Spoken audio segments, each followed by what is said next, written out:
প্ৰতিশ্ৰুতি শব্দটো শুনিলে আজিকালি বৰ ভয় লাগে, কাৰণ প্ৰতিশ্ৰুতি দিয়াটো অতি সহজ, কিন্তু ইয়াক পালন কৰাটো তাতোতকৈ বহু কঠিন। মানুহে কয় টকা পইচাৰে সকলো কিনিব পাৰি, কিন্তু টকা পইচাৰে মান সন্মান আদি কিনিব নোৱাৰি। আনৰ আগত নিজৰ দুৰ্বলতাবোৰ কেতিয়াও নেদেখুৱাব, কাৰণ দুৰ্বলতাৰ সুযোগ সকলোৱে ল'বলৈ বিচাৰে।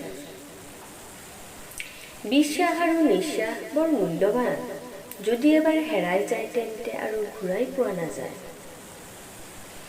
মানুহৰ জীৱনত এনেকুৱা কিছু সময় আহে, যি সময়ত না ক'বলৈ কোনোবা থাকে, না শুনিবলৈ কোনোবা থাকে।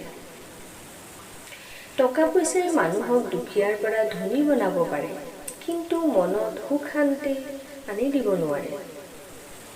কষ্টই মানুহক বহু পৰিৱৰ্তন কৰে, কষ্টই মানুহক শক্তিশালীও কৰে, আনকি কষ্টই মানুহক যিকোনো কঠিন কাম কৰিবলৈ বাধ্য কৰায়। গতিকে প্ৰতিটো কষ্টৰ অভিজ্ঞতাই আমাক এটা নতুন শিক্ষা দি যায়।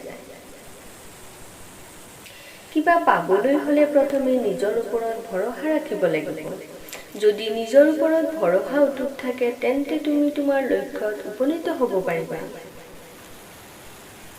সম্পৰ্ক এটা জীয়াই ৰাখিবলৈ হ'লে ধুনীয়া মুখ আৰু মিঠা মাতৰ প্ৰয়োজন নহয়, প্ৰয়োজন হয় মাথো সুন্দৰ হৃদয় আৰু অটুট বিশ্বাসৰ। সম্বন্ধবোৰ কিয় যে এনেকুৱা হয়, কাৰোবাৰ লগত থাকিও বহুত দূৰত যেন অনুভৱ হয়, আৰু কাৰোবাৰ বহুত দূৰত থাকিও নিচেই কাষত থকা যেন অনুভৱ হয়।